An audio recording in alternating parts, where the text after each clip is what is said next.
In a campaign targeting one keyword, impressions have been steady for a week, then suddenly there was a big spike. Nothing happened in the market to drive this, no holiday sales, etc. Do you know what could have happened? Yes. So what you want to do, and I need to make a video about this as well. What I would do is I would find the point of change. Like, which day did it happen? What was the day that things changed? And then you want to count forward. So like, how many days has it been since that changed?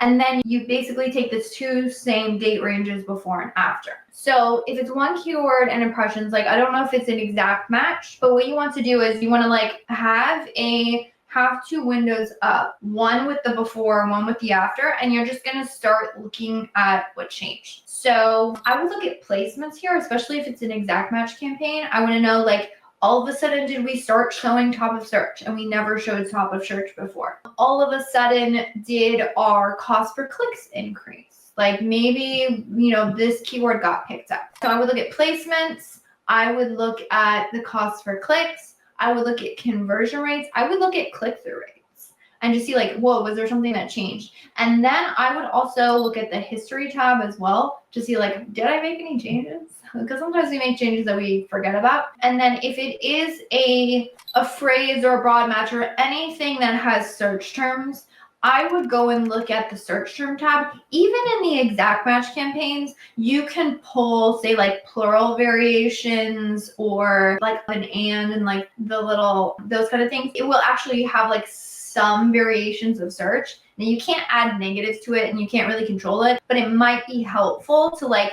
an example would be if all of a sudden your exact match campaign started picking up the plural variation of the search, and that kind of like boosted you up in terms of impressions. Point of change, same date ranges, compare, start going through all of the potential factors, placement percentages, bid adjustments, cost per clicks, conversion rates, click-through rates, and then you'd be like, oh, what changed? This exact method, we had one of our accounts where it was like all of a sudden something like sales drop for it. And we were literally able to backtrack the issue to one single negative that got added in a campaign, and we removed it and everything like was golden. So it's like this sort of evaluation method, gold for figuring out what's going on in an account.